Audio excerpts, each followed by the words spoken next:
The soul was not made for noise. This may seem an odd statement in a time where speech is seen as power, where to be heard is to be validated and silence is treated with suspicion, even contempt. Yet there is an ancient truth nestled within the still corners of human experience, that we were made not merely to speak, but to listen. And not just to each other, but to the one who speaks not through thunder, but in wisdom. The human spirit, when it is constantly surrounded by noise, external and internal, grows restless, disoriented, and shallow. We forget that depth is not achieved through volume, but through stillness. And stillness, at its finest, is not the absence of sound, but the presence of reverence. Consider the garden at the beginning of all things. There was no stage, no spotlight, no need for applause. There was God and there was man, and there was communion without performance. The voice of God walked in the cool of the day, not to be drowned out by the clamor of pride or the chaos of self-importance, but to be met by listening hearts. Yet how swiftly we ran from that silence, seeking fig leaves and arguments, masks and microphones, and we have not stopped since. To focus on God is to return to that first posture, not of defense, not of declaration, but of awe. It is to bow inwardly, to empty the mind of its frantic self-concern, and to behold something infinitely more worthy than our own opinions. And yet, paradoxically, only there do we find ourselves rightly seen. Humility is the gateway to such a focus, but it is not the feigned meekness that seeks praise for its modesty. It is not thinking oneself unworthy as a form of reverse pride. True humility is forgetfulness of self. It is the quiet confidence that arises when one finally understands they are not the center of the universe, and joyfully surrenders the burden of pretending to be. Humility allows us to be still without fear of being overlooked, because it trusts that God sees what man does not. It allows us to hold our tongues, not out of timidity but out of reverence. Not every truth must be spoken to all ears. Not every thought must be voiced to bear fruit. In silence, humility finds its home. It is in this silence, this sacred quietude, that the soul begins to hear again. Not the voices of the crowd or the narratives of the age, but the eternal word that speaks light into darkness. God does not compete for our attention. He waits, and when we are ready to cease striving, to lower our fists and quiet our monologues, He speaks, not always with words, but always with presence. There is then a deeper wisdom in staying silent, not as an evasion of responsibility, but as an act of faith. To be silent is to acknowledge that not every moment demands your voice, and not every situation benefits from your opinion. Sometimes the holiest act is to say nothing, to simply be present before God and let Him speak what you cannot. In that holy hush, we are shaped. In that quiet surrender, we are known. And so, let us return, not backward but inward, away from the noise, the performance, the applause, toward the stillness, the humility, the gaze fixed upward. There in the silence we will find not emptiness, but fullness, not absence, but the very presence of God. The soul was not made for noise. Though the world reveres the loud, the assertive, and the ever-speaking, there remains within every person a faint and stubborn ache for stillness. Not merely the absence of sound, but the presence of something deeper, something holy. We often mistake motion for meaning and volume for value. But the deepest truths are not shouted, they are whispered into silence.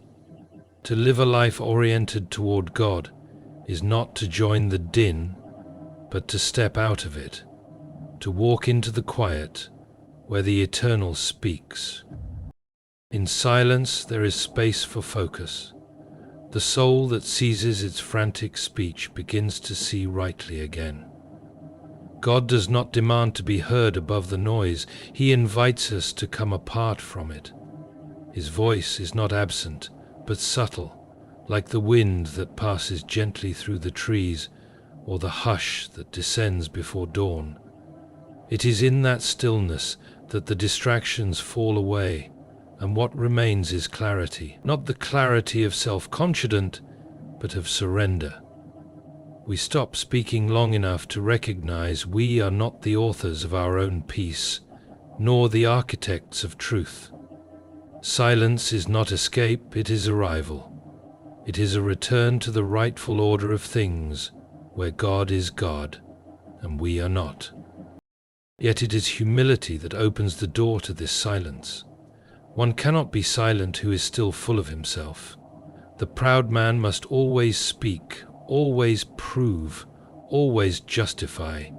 Even his quiet moments are filled with imagined applause. But the humble man has no need for such performances. He does not vanish, but he ceases to obsess over his place in the world. His eyes are not turned inward, nor outward toward the opinions of others, but upward. He stands small before greatness and calls it joy. Humility is not a costume or a strategy. It is the natural response to seeing God rightly. The more one sees of His holiness, His immensity, His goodness, the less one desires to take the stage. It is not that we think less of ourselves, but that we are finally free to think of ourselves less, and in that freedom we are able to be still. We no longer need to assert our worth, because we know it does not depend on noise or notice. God sees in secret. He rewards what the world ignores. And in that assurance the humble are content to be silent. But humility and silence are not passive. They are not absence, but presence of a higher kind. They are the soil in which divine wisdom grows. The one who listens before he speaks often speaks with a gravity that the chatterers never know. He does not waste words because he knows their worth. Silence gives words their shape, just as shadow gives form to light. And humility gives those words their meaning, because they are no longer crafted for self-glory, but offered in service of truth. To focus on God, to humble oneself, and to stay silent. These are not three separate acts, but one unified way of being. Each feeds the other. In silence we make space for God. In humility we make space for silence. In God we find the reason to continue both. And so, in a world of noise and ego, let us walk quietly, looking upward, content not to be noticed, but to be known by Him who sees in the secret place. There, in the stillness, the soul finds what it was made for. Not performance, not applause, but presence. The soul was not made for noise. From the beginning we were created for communion, not performance, for listening rather than constant speaking. Yet the age we inhabit prizes volume and visibility. We are taught to fill silence with sound, to mark our presence by our speech, to chase relevance by remaining loud. But this relentless clamor dulls the soul. The more we talk, the less we hear. The more we try to be seen, the less we see what matters. And in all our striving we lose the one thing needful, the stillness in which God speaks. God, after all, does not compete with the world's noise. He does not shout over our anxious monologues or force his way through our distractions. Instead, he waits. He waits for the heart that dares to be quiet, for the spirit that chooses stillness over self-promotion.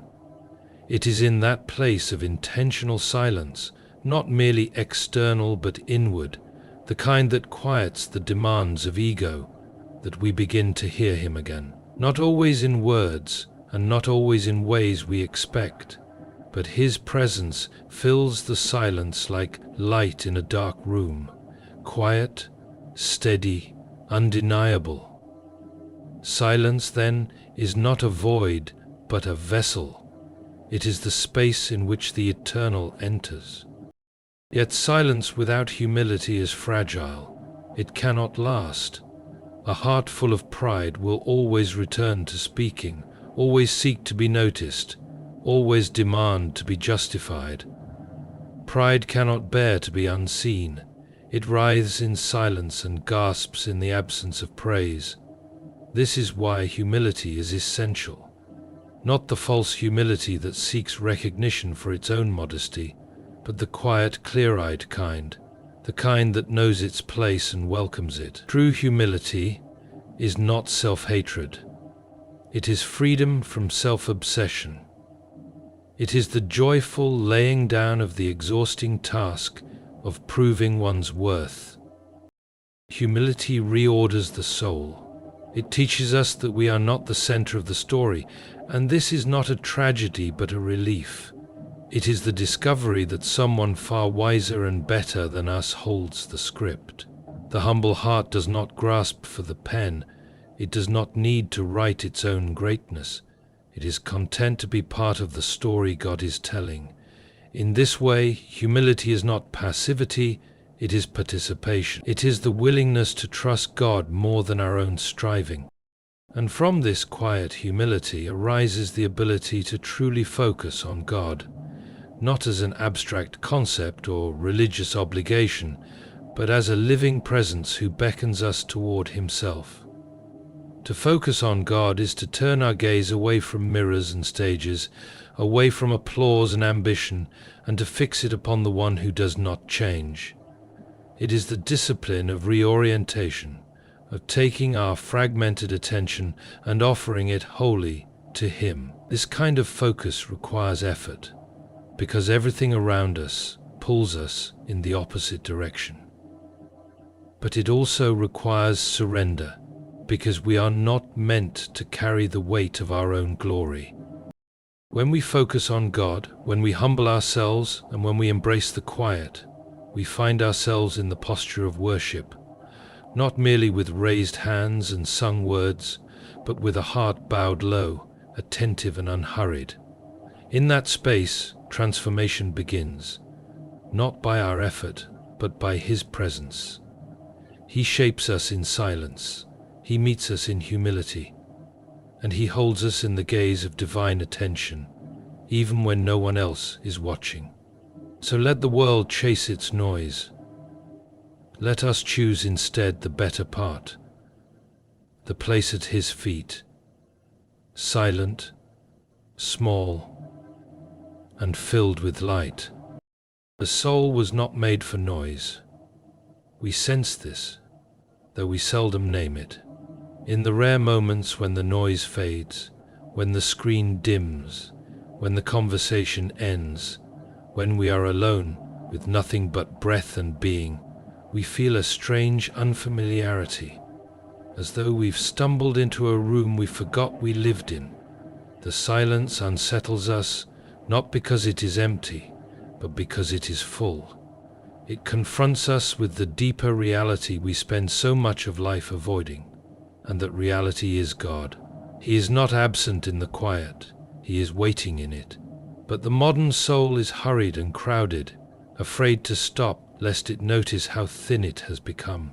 We have become addicted to sound, not for joy, but for distraction. Yet the human spirit, made in the image of a speaking but also silent God, was formed for something deeper than noise. It was formed for communion, and communion requires stillness. Stillness, however, is only possible when we lay down our pride. Pride demands attention. Humility welcomes obscurity. The proud man must always be seen, always be heard, always be right.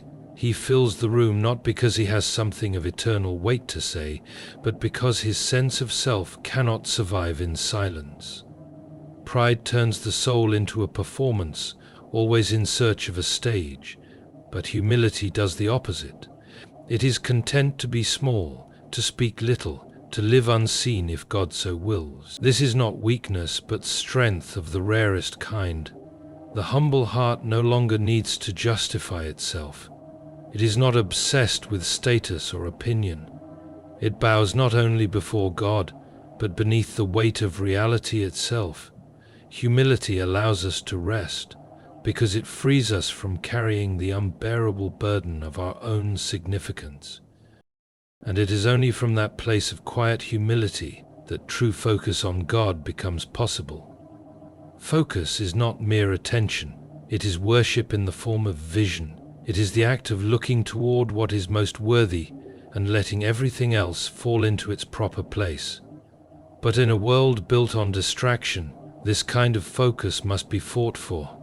Our eyes are constantly drawn to ourselves, our image, our worries, our performance. To focus on God requires turning away from the mirror. It requires the discipline of loving what is unseen, of seeking the eternal instead of the immediate.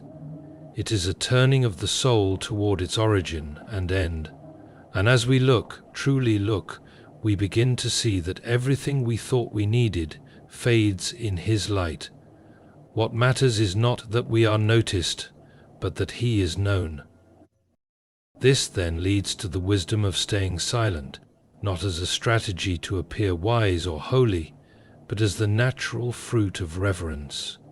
The one who has seen the glory of God has no need to boast. The one who has heard His voice finds lesser words pale and insufficient. Silence becomes not emptiness, but offering. It becomes the space in which God speaks and the soul responds without interference. In a world addicted to opinions, silence is both countercultural and deeply faithful. It says, I trust God to speak when He will, and I do not need to fill the space with myself.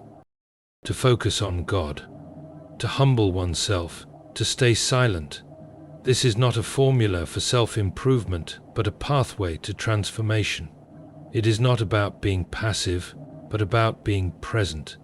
Present to the one who made us, who speaks in stillness, who lifts the lowly, and fills the quiet with Himself. This is the narrow way, not loud, not proud, not rushed, but quiet, low, and attentive. And on this path, the soul does not shrink, it awakens. The soul was not made for noise. There is something in us that longs for stillness, even if we've forgotten how to find it. We live in a world addicted to speaking, reacting, announcing, and displaying, but the deepest parts of us remain untouched in all this noise. Constant noise crowds the heart, making it hard to hear anything beyond our own echo. Yet God, who formed the soul, still meets us in the quiet. From the beginning, His presence hovered not in chaos, but in calm. When Elijah sought the voice of the Lord, it did not come in the wind, the earthquake, or the fire, but in a gentle whisper. This is no accident. God does not shout to compete with our distractions.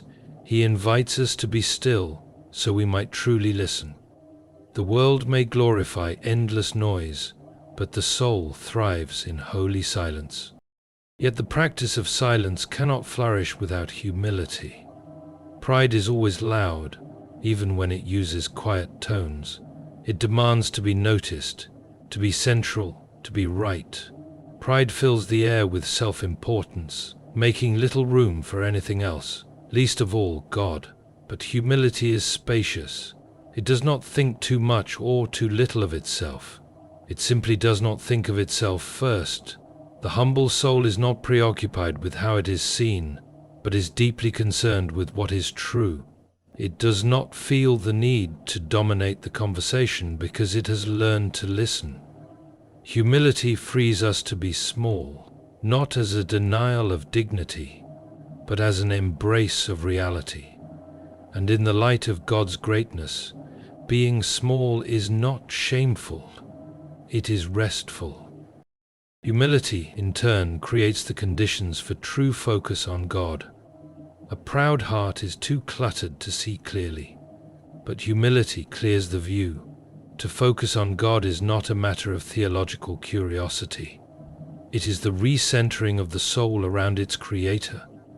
It is the daily act of turning away from our noisy idols, success, reputation, control, and lifting our eyes to the one who is worthy. This kind of focus is not always easy. It requires intention and often begins in silence. But as we learn to look beyond ourselves, we begin to see more clearly who God is, not a distant idea, but a present and living reality. In His light, all things find their right size, including us. From this posture flows the wisdom of restraint, the wisdom of staying silent when silence is holy. We often speak to fill the space, to prove we're right, or to guard our image. But the one who has encountered the presence of God begins to see that not all speech is wise, and not all silence is weakness. There are times when staying silent is the purest form of faith. It says, God knows, God sees, I do not need to defend myself, explain myself, or impress. Silence is not passivity, it is trust. It is waiting on God when we feel the pressure to act. It is listening when we would rather speak. It is choosing depth over display. All of this leads to the quiet paradox of being seen by God. The more we seek to be invisible to the world, forsaking noise, embracing humility and learning silence, the more clearly we are known by the one who matters most. He does not overlook those who go unnoticed by men. In fact, He draws near to them. To focus on God, humble yourself, and stay silent is not to vanish into irrelevance. It is to be drawn into the very heart of reality, where the soul is met, not with applause, but with grace. And in that grace, we find what we were truly made for.